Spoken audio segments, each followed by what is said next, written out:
This is the case of Warren Dales, a man who hid in plain sight for decades while becoming one of the worst serial killers in history. In the quiet town of Ravenhurst, friends and neighbors like Clara Matthews, Daniel Reese, and Evelyn Shore vanished, without a trace, for the horrifying truth to surface years later. What you're about to hear will change the way you see small towns forever. Stay with me until the very end, and if you're new here, make sure to subscribe to the channel and keep notifications on so you never miss another case. Your support helps me bring you more stories that the world should never forget. Now, let's step into the darkness behind the smile of Warren Dales. In the early 1990s, the small town of Ravenhurst was the kind of place where time seemed to move slower. It sat quietly between two winding rivers, with thick forests stretching for miles in every direction. The town had just over 5,000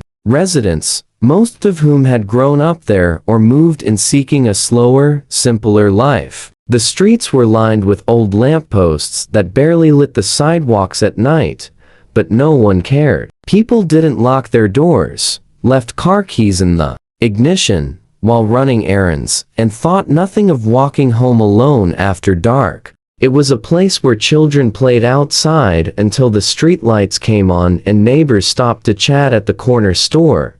This false sense of safety made Ravenhurst the perfect hunting ground for someone patient and calculating. It began slowly, just a single missing person in the summer of 1991. A 23-year-old woman vanished on her way back from a friend's house. People assumed she had run away or left to start a new life somewhere else. But over the next 3 months, 3 more people disappeared. 2 women and 1 man, all last seen within a mile of each other. At first, the disappearances didn't feel connected. Police treated each as an isolated case, but to some residents, the pattern was too precise to ignore.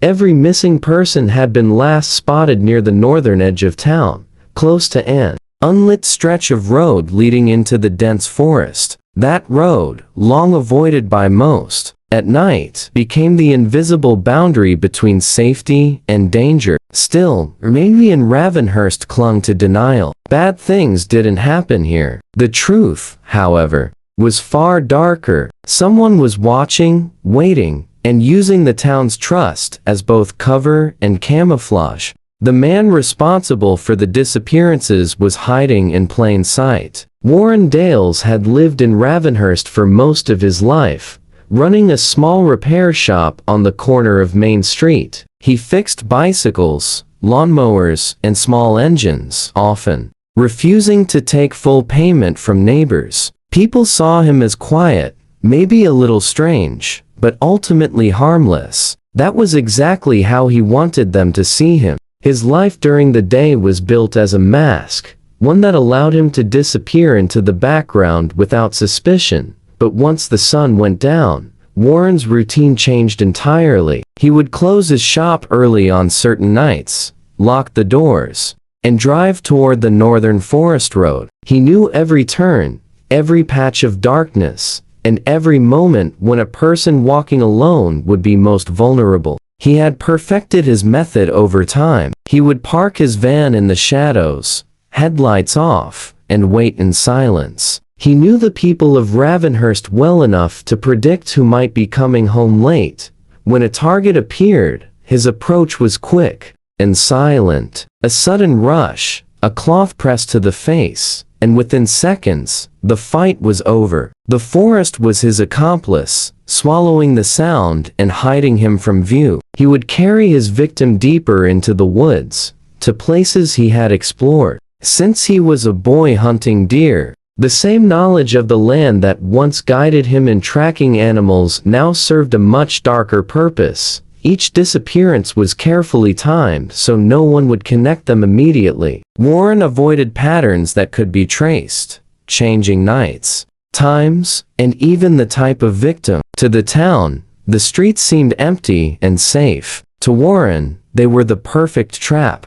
The first real lead in the case came almost by accident. 2 hikers, wandering far from the marked trails, stumbled across a half-buried backpack beneath a layer of pine needles. It was weathered and torn, but inside they found a student ID belonging to one of the missing women. The discovery was immediately reported to the authorities, and a search team was dispatched to comb the area. The forest was dense and difficult to navigate, but within hours, they uncovered something far worse than anyone expected. Hidden among the trees, scattered over a stretch of nearly 2 miles, were shallow graves. The soil was loose and uneven, marked by the faint outline of disturbed earth.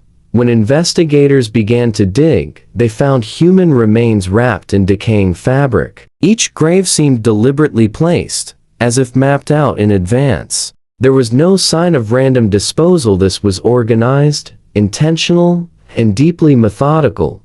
The trail led searchers to an old hunting cabin, its wood rotting and windows boarded over. It had been abandoned for decades, but the dust inside told a different story. Rope, tarps, and duct tape lay in one corner. In another, investigators found a box filled with photographs. Each image showed a victim in their final hours, captured in chilling clarity. Some faces were instantly recognizable from missing person posters. Others were strangers, people who had never been reported missing, suggesting that the true number of victims was far higher than anyone had guessed. The forest, once a place of childhood adventures and peaceful hunting trips, was now a crime scene stretching beyond comprehension. For the first time, police understood. They weren't looking for a kidnapper or a criminal of opportunity. They were dealing with someone who had been killing for years, hiding his work in plain sight. Warren Dales might have continued his crimes for years if not for a single lapse in his meticulous routine. One rainy autumn night, he spotted a lone woman walking along the dark stretch of forest road and decided to act. He pulled over, cut his lights, and stepped out, just as he had countless times before. But what he didn't notice was a truck approaching from behind. The driver slowed when he saw the van parked awkwardly on the roadside with no hazard lights. Something about the scene felt wrong. As he passed, he caught a glimpse of the license plate and made a mental note to report it. That tip reached the police within hours. When they ran the plate, it came back to Warren's repair shop. He had no criminal record, but the location and timing matched the pattern of disappearances too closely to ignore. Investigators began discreet surveillance, following his movements at night. They soon discovered a disturbing routine: late trips into the forest, sometimes returning after dawn, often carrying large, tarp-covered bundles in the back of his van. Acting on this evidence, authorities searched one of the remote areas Warren frequented. There, hidden in a steep ravine, they found more remains, victims dating back years before the first officially recorded disappearance. The scope of his crimes was staggering. When police finally raided his home, the mask he had worn for decades was stripped away completely. In the basement, hidden behind a false wall, they uncovered what could only be described as a private museum of horror: rings, watches, lockets, and other personal items belonging to his victims. Each object was catalogued and stored with disturbing care. Warren had not only taken lives, he had kept pieces of them, trophies of a decade-long killing spree. The trial of Warren Dales gripped Ravenhurst in a way no event ever had. Courtrooms were packed, not just with victims' families, but with neighbors who had once greeted him warmly at the repair shop. The man they thought they knew was gone, replaced by the cold figure who sat motionless through every proceeding. Prosecutors charged him with 31 murders, though investigators believed the true number was closer to 50. The photographs found in the hunting cabin suggested that many victims had never even been identified, their disappearances unnoticed beyond the shadows of the forest.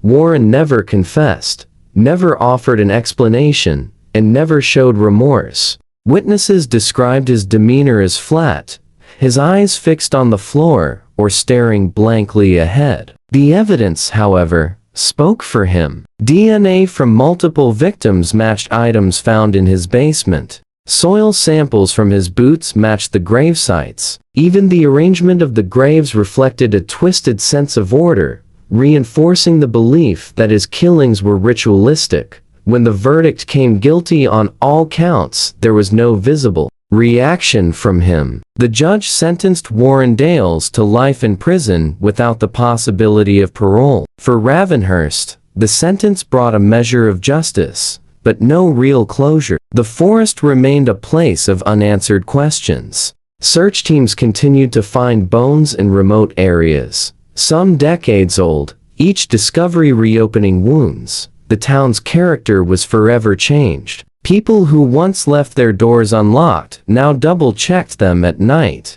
Parents no longer let their children roam freely. Streets that had once felt safe carried an undercurrent of unease. And though Warren would spend the rest of his life behind bars, the sense of security Ravenhurst had once known was gone for good, buried, like his victims, in the silent pines.